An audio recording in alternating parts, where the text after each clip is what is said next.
warahmatullahi wabarakatuh. Selamat pagi, salam sejahtera untuk kita semua. Perkenalkan, saya Makrina Sedista Manggul. Saya adalah salah satu dosen Prodi Sarjana Kebidanan Universitas Katolik Indonesia Santo Paulus Ruteng sejak tahun 2016.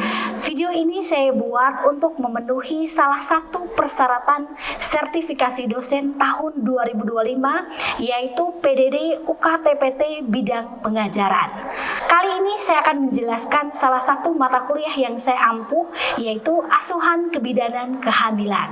Mata kuliah Asuhan Kebidanan Kehamilan ini merupakan mata kuliah wajib yang ditempuh oleh mahasiswa sarjana kebidanan semester 3 dengan beban SKS 5 SKS dengan pembagian 3 SKS teori dan 2 SKS praktikum. Mata kuliah ini mengintegrasikan 1 SKS capaian pembelajaran lulusan yang merupakan keunggulan Prodi Sarjana Kebidanan Universitas Katolik Indonesia, yaitu berkaitan dengan inovasi dan seni pemberdayaan perempuan sepanjang siklus reproduksi. Mata kuliah ini dilaksanakan selama 16 kali pertemuan termasuk UTS dan UAS. Metode pembelajaran yang saya gunakan dalam mata kuliah ini, yang pertama problem based learning, yang kedua simulasi klinis untuk praktek di laboratorium, yang ketiga discovery learning, yang keempat ceramah interaktif, dan yang kelima diskusi kelompok. Oke. Sistem penilaian yang saya gunakan memiliki total bobot 100% yang merupakan kompilasi dari beberapa komponen evaluasi sebagai berikut. Ujian tengah semester 20%, UAS 30%, tugas terstruktur 20%, partisipasi aktif 15%, praktik atau skill lab 15%. Oke. Untuk capaian pembelajaran pada mata kuliah ini mencakup 4 aspek, yaitu aspek sikap, pengetahuan, keterampilan umum, dan keterampilan khusus. Untuk aspek sikap, yang pertama bertakwa kepada Tuhan Yang Maha Esa dan menunjukkan sikap religius. Yang kedua, menjunjung tinggi nilai kemanusiaan dalam menjalankan tugas berdasarkan agama, moral, dan etik profesi serta standar kebidanan. Yang ketiga, menghargai martabat perempuan sebagai individu yang memiliki hak-hak, potensi, privasi, keragaman budaya, dan keyakinan. Yang keempat, mampu menginternalisasikan semangat melayani berlandaskan cinta kasih dan berpihak pada kaum papa. Oke. Untuk aspek pengetahuan, yang pertama menguasai konsep teoritis manajemen asuhan kebidanan dan model praktik kebidanan profesional. Yang kedua, menguasai konsep teoritis komunikasi efektif, promosi kesehatan dan konseling serta penggunaan teknologi dan sistem informasi yang tepat. Berikutnya aspek keterampilan umum. Yang pertama, mahasiswa mampu menerapkan pemikiran logis, kritis, sistematis, dan inovatif dalam konteks pengembangan dan implementasi ilmu pengetahuan dan teknologi yang memperhatikan dan menerapkan nilai humaniora yang sesuai dengan bidang keahliannya. Yang kedua, mampu mengambil keputusan secara tepat dalam konteks penyelesaian masalah di bidang keahliannya berdasarkan hasil analisis informasi dan data. Dan aspek yang terakhir adalah aspek keterampilan khusus, meliputi yang pertama, mahasiswa mampu melakukan asuhan kebidanan dengan pendekatan manajemen kebidanan pada masa kehamilan dengan memanfaatkan IPTEK. Yang kedua, mampu melakukan deteksi dini penyimpangan atau kelainan pada masa kehamilan. Demikian penjabaran singkat mengenai mata kuliah asuhan kebidanan kehamilan. Selanjutnya saya akan memaparkan materi singkat tentang proses pembelajaran di kelas. Selamat menyaksikan. Assalamualaikum warahmatullahi wabarakatuh. Waalaikumsalam warahmatullahi wabarakatuh. Selamat pagi adik-adik. Selamat pagi Ibu. Ya, bagaimana kabarnya hari ini? Baik. Oke, luar biasa ya. Ibu sangat berharap kita semua dalam kondisi yang sehat supaya lebih siap untuk mengikuti perkuliahan hari ini. Oke, baik, sebelum kita mulai, kita awali dengan doa dulu ya. Saya minta Kakak Yetrin untuk pimpin kita dalam doa. Marilah kita menyiapkan hati yang pantas untuk berdoa. Izinkan saya memimpin doa ini secara katolik. Dalam nama Bapa dan Putra Putra dan Roh Kudus. Terima kasih atas yang kasih yang Engkau berikan kepada kami hingga kami dapat berkumpul di tempat ini dalam keadaan sehat walafiat. Ya Tuhan, mohon berkat dan kasih-Mu bimbinglah kami agar kami dapat mengikuti kuliah hari ini dalam keadaan sehat walafiat. Dikau kami puji kini dan sepanjang segala masa. Amin. Oke, terima kasih Kakak Yetrin. Adik-adik, pada pertemuan kali ini nanti kita akan bahas tentang tanda bahaya kehamilan. Jadi, materi ini merupakan materi lanjutan dari pertemuan kita sebelumnya, yaitu tentang apa? Ketidaknyamanan selama kehamilan. Oke, jadi sebelum masuk pada topik ini nanti Ibu mau evaluasi dulu ya. Kalian punya pemahaman tentang materi kita minggu lalu. Adik-adik masih ingat? Masih. Oke, luar biasa. Oke, Ibu evaluasi dengan beberapa pertanyaan ya. Yang pertama, apakah adik-adik masih ingat apa saja ketidaknyamanan pada kehamilan trimester awal? Oke, Kakak Yopi. Yang pertama Ibu, ketidaknyamanan selama kehamilan yang pertama itu mual dan muntah. Bisa dikatakan dengan morning sickness. Yang kedua itu lelah dan mengantuk berlebihan. Yang ketiga itu perubahan mood. Jadi untuk mual dan muntah itu atau morning sickness itu Ibu disebabkan itu oleh peningkatan hormon HCG atau human chorionic gonadotropin. Oke, tepuk tangan dong untuk Kakak Yopi. Luar biasa ya. Oke, jadi mual muntah, perubahan mood, sama apa tadi satunya? Kelelahan. Oke, ada yang lain? Sering buang air kecil. Sering buang air kecil. Kemudian apa lagi? Konstipasi. Oke, betul. Oke, kira-kira kenapa ibu hamil itu rentan ya mengalami konstipasi? Ada yang tahu? Karena peningkatan hormon progesteron. Betul ya jawabannya ya. Jadi hormon progesteron yang meningkat ini dia menghambat peristaltik usus sehingga makanan itu lebih lama di usus. Itu yang bikin konstipasi. Lalu apa yang perlu adik-adik edukasi ke ibu hamil untuk mengurangi gejala konstipasi ini? Bentar, oke, yang lain yang belakang? Oke, silakan sayang. Makanan dalam porsi kecil tapi sering-sering Ibu. Oke, makanan dalam porsi kecil tapi sering. Oke, yang lain silakan. Gimana? Sering mengkonsumsi makanan yang apa? Oke, betul ya. Jadi konsumsi banyak makanan yang mengandung serat. Satu, apa lagi? Banyak minum air putih. Terus apa lagi? Rajin berolahraga. Rajin berolahraga. Jadi itu bisa membantu melancarkan buang air besar. Jadi tidak perlu kamu sarankan ibunya untuk apa? Minum pencahar, berbahaya ya. Karena ya hormon ini merupakan perubahan yang terjadi karena apa? Peningkatan hormon progesteron. Ya, kenapa progesteron itu meningkat selama kehamilan? Ada yang tahu? Karena dia berfungsi untuk menebalkan dinding rahim agar bisa ini bayinya bisa terjadi pelantar proses. Oke, jadi betul ya. Jadi karena dia bisa menebalkan dinding rahim, ya tujuannya apa? Supaya bisa menyokong kehamilan dengan baik. Gitu ya jawabannya ya. Jadi nanti kalau ada ibu hamil yang mengalami konstipasi, jangan suruh minum obat apa? Pencahar ya. Cukup edukasi-edukasi yang sudah kamu sebutkan tadi. Oke, jadi adik-adik ya, sepertinya pemahaman kalian tentang materi minggu lalu sudah keren ya. Sekarang kita lanjut untuk topik hari ini ya, tentang tanda bahaya kehamilan. Oke, jadi tujuan pembelajarannya ya, kenapa kita bahas ini? Yang pertama supaya nanti adik-adik itu bisa mengidentifikasi tentang tanda bahaya kehamilan. Kemudian nanti supaya bisa melakukan tindakan dalam mengatasi masalah tanda bahaya. Kemudian nanti supaya nanti bisa mengedukasi ke pasien apa yang perlu dilakukan jika mereka mengalami tanda bahaya. Ya, materi ini sudah ada dalam RPS ya. Jadi pasti adik-adik sudah banyak baca kan sebelumnya? Oke, keren ya, kelas ini luar biasa. Oke, definisi dari tanda bahaya itu sendiri. Apa sih tanda bahaya itu?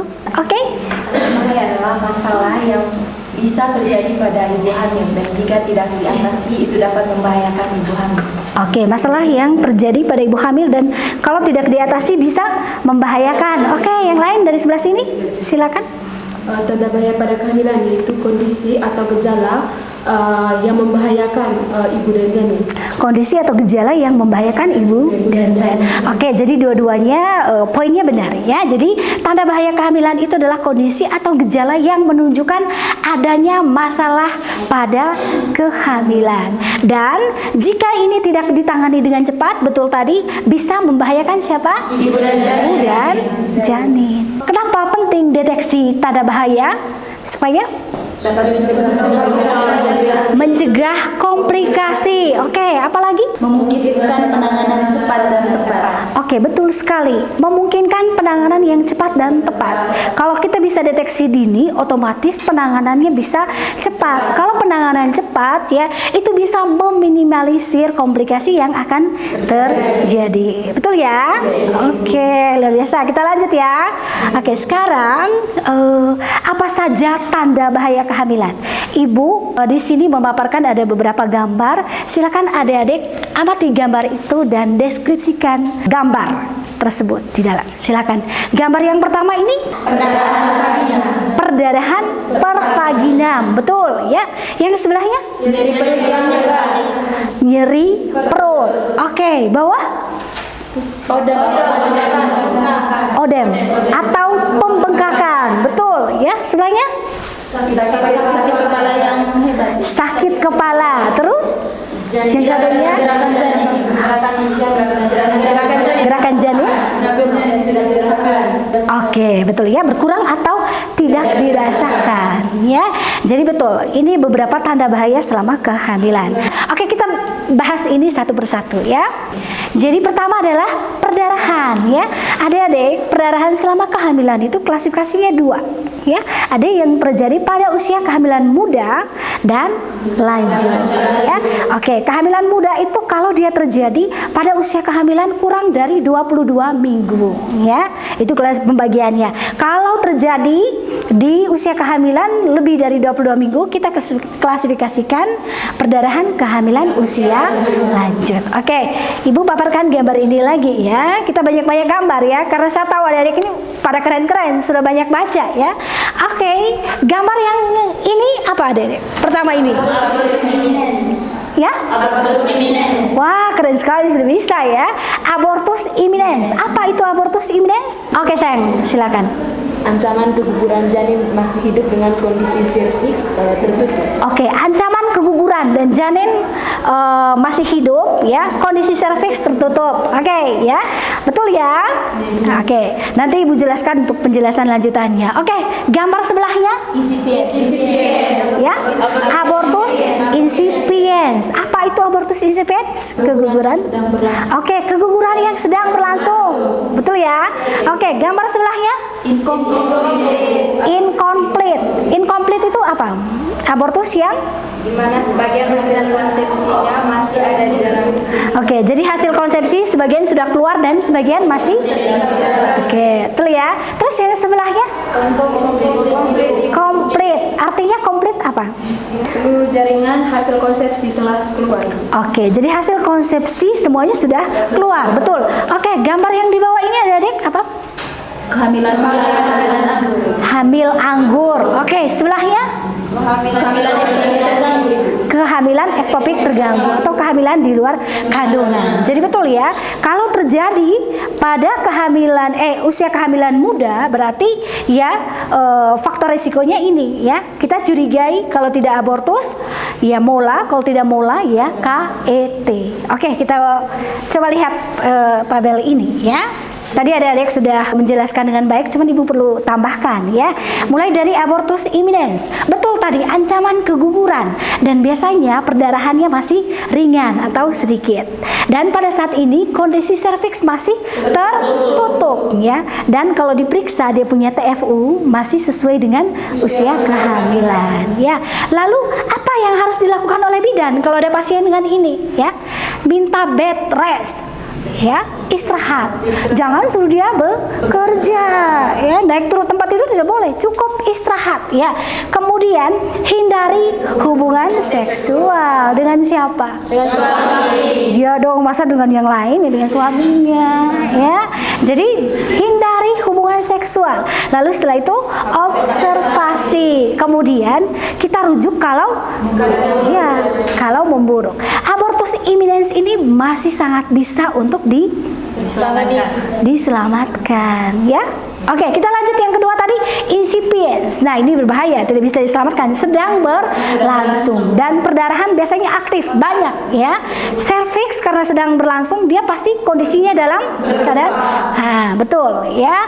Kemudian TFU biasanya lebih kecil dari usia kehamilan. Lalu apa yang harus dilakukan ya? Stabilasi pasien dengan pasang infus ya, atau pasang oksigen ya. Kemudian rujuk, itu yang harus kita lakukan ya. Sekarang yang berikutnya abortus incomplete. Kemudian biasanya karena masih ada yang tertinggal di dalam, serviksnya pasti terbuka dan ibunya biasanya merasakan nyeri yang hebat, ya kan?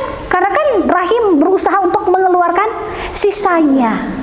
Ya, gitu ya. Oke, apa yang harus dilakukan kalau ada pasien yang mengalami abortus incomplete ini? Ya, kita pasang infus, lalu oksigen, lalu rujuk. Ya, nanti tindakan untuk kuret bukan wewenangnya bidan, wewenang siapa? Dokter SPOG. Ya, oke, betul. Sekarang yang kelima adalah abortus incomplete. Complete kebalikan dari incomplete ya, artinya semuanya sudah keluar ya. Nah, bedanya kalau tadi masih nyeri, biasanya kalau sudah keluar semua nyerinya berkurang, sudah bahkan ada yang tidak merasakan nyeri dan serviksnya sudah dalam kondisi tertutup ya. Sudah paham adik-adik? Oke, kalau gitu kita lanjut ya. Sekarang kita masuk ke kehamilan mola ya. Mola ini tadi apa tadi? Hamil anggur. Kalau orang awam biasa sebutnya hamil anggur ya. Jadi hasil konsepsi itu tidak berkembang menjadi janin, malah dia tumbuh menjadi apa ya, kayak jaringan-jaringan yang seperti buah anggur gitu. Gambarnya seperti yang padi ya. Nah, biasanya keluhan ibunya pasti apa, mengalami mual muntah yang hebat dan HCG-nya itu sangat tinggi pada ibu dengan kehamilan mola. Dan kalau diperiksa tinggi fundusnya itu biasanya lebih lebih besar dari usia kehamilan. Ya, sehingga adik-adik itu perlu tahu TFU normal ya. Tinggi fundus normal berdasarkan usia. Iya. Kalau tidak tahu hal yang normal, bagaimana mau deteksi tanda bahaya ya? Jadi harus tahu 12 minggu, 2 sampai 3 jari di atas pusat. Ada pasien yang 8 minggu TFU-nya sudah setinggi pusat, disertai dengan keluhan-keluhan tadi. Ya, curiga sudah jangan sampai mengalami kehamilan mola. Ya, jadi perdarahan abnormal itu dia punya apa. Kemudian apa yang harus dilakukan ya? Jangan berikan obat untuk merangsang kontraksi rahim yang dilakukan oleh bidan ya. Kemudian kita wajib merujuk, tidak bisa tangani sendiri oleh bidan ya. Oke, kemudian edukasi tentang kontrasepsi dan follow up dia punya HCG. Kemudian kita lanjut gambar berikutnya. Nah, ini adalah perdarahan kehamilan usia lanjut. Biasanya faktor resikonya 2 ini. Dedek bisa jelaskan gambar ini apa ya? Plasenta, previa, dan jadi itu ya. Jadi normalnya implantasi plasenta itu di situ, di bagian atas dia ya. Tapi kalau ibu dengan plasenta previa, plasentanya letak rendah menghalangi jalan lahir ya, seperti itu. Ada yang hanya sebagian ya, atau ada yang di pinggir saja, ada yang bahkan total ya, menutupi total bagian bawah rahim. Ya, oke. Kemudian yang kedua adalah solusio plasenta adalah gimana sayang? Plasenta. Makanya kita harus anjurkan untuk periksa kadar protein dalam urin. Jadi tidak semua bengkak dianggap normal. Yang berbahaya kalau disertai dengan keluhan-keluhan tadi. Ya, jadi sakit kepalanya itu hebat, tidak hilang setelah beristirahat. Ya, adik-adik tahu kan cara membedakan bengkak dengan tidak bengkak? Tekan di mana biasanya? Oke. Kalau di bagian Di sini. di bagian sini, Bu. Kalau tidak di bagian sini. Oke, kita tekan. Kalau dia lama keluar kembalinya kulit, itu berarti bengkak, madam ya. Tapi kalau misalnya kulitnya kembalinya cepat, itu bukan bengkak, ya. Itu masih normal. Itu gambarnya ada di dalam. Ya, jadi lama kembalinya kulit. Oke, kemudian tanda bahaya berikutnya adalah sakit kepala. Sakit kepala yang bagaimana? Ibu hamil kan tadi kan katanya ketidaknyamanan juga termasuk sakit kepala. Toh kadang memang ibu hamil suka sakit kepala, entah itu pagi hari, sore hari, ya. Oke, yang kondisi berbahaya kalau bagaimana sakit kepalanya? Disertai dengan penglihatan kabur. Oke, disertai dengan penglihatan kabur lagi, betul. Apa lagi? Disertai dengan Ya, nyeri perut. Sakit kepala disertai dengan nyeri perut. Oke, betul ya. Apalagi? Tekanan darah tinggi. Oke, apalagi? sakit kepala yang tidak membaik setelah beristirahat. Sakit kepala tidak membaik setelah beristirahat. Kita curigai apa lagi ini? Iya, preeklamsi ya. Makanya kalau ada ibu hamil datang mengeluh, ibu bidan, saya sakit kepala, harus ada pertanyaan lanjutannya, ya. Apa kira-kira? Bagaimana pertanyaannya? Atau apakah langsung tulis, oh sakit kepala? Oke, gimana?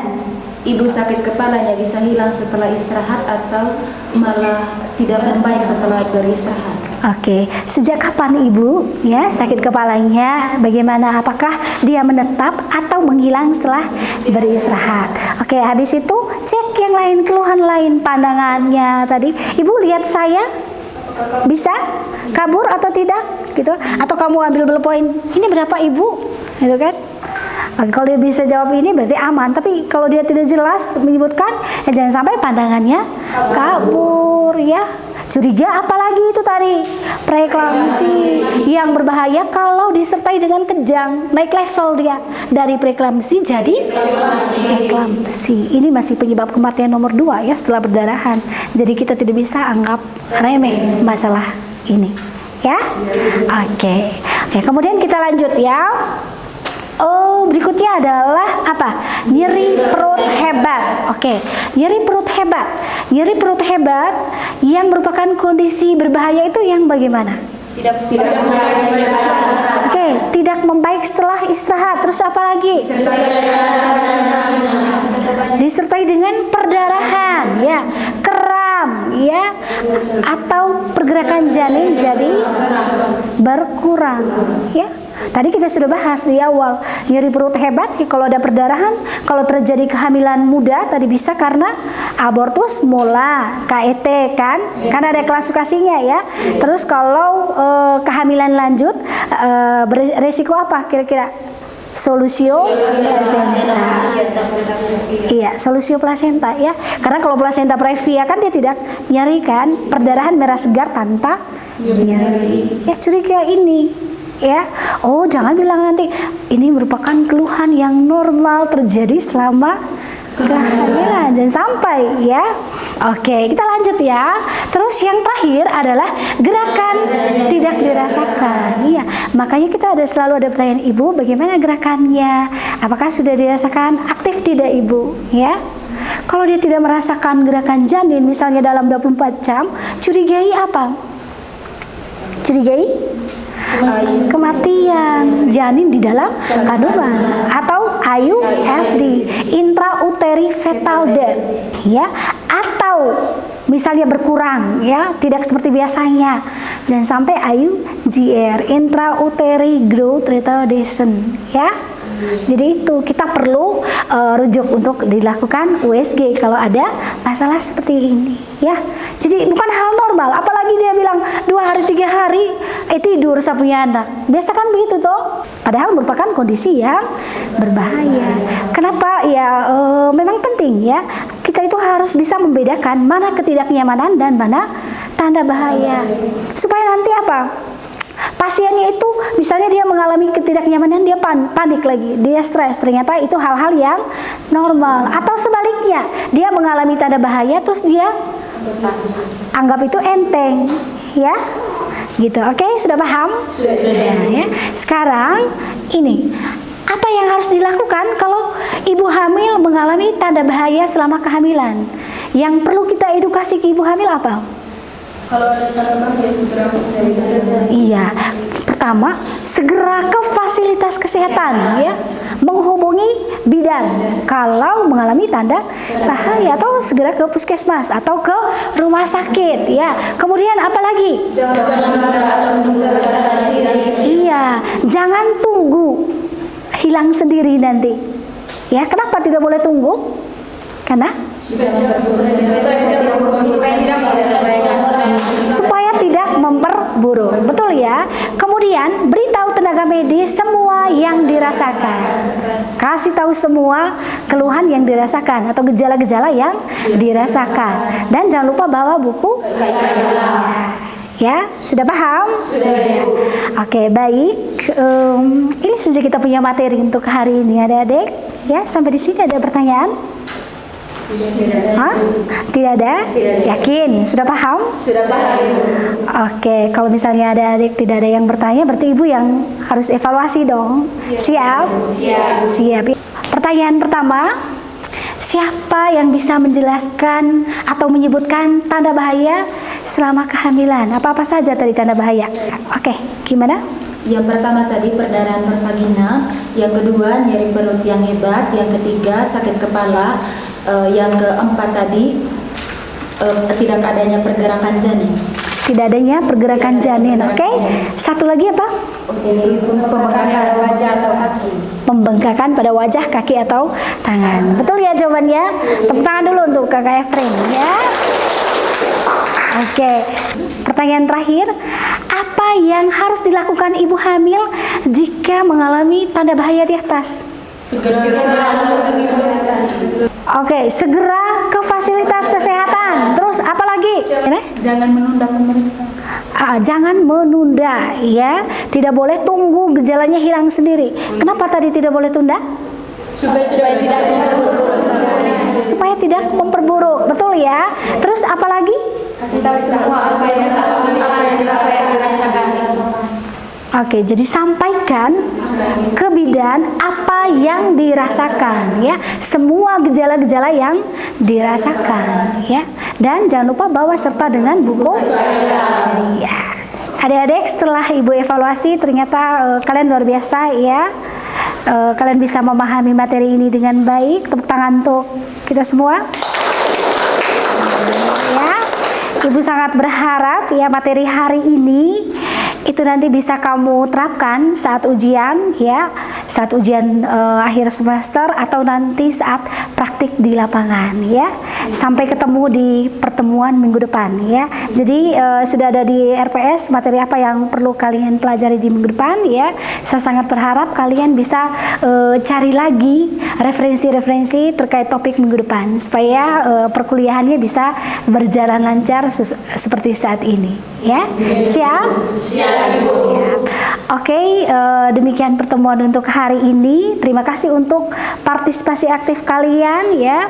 Dan ibu mohon maaf kalau ada hal-hal yang kurang berkenan ya. Mari kita tutup kembali dengan doa. Oke, saya minta kesediaan kakak ini untuk pimpin doa.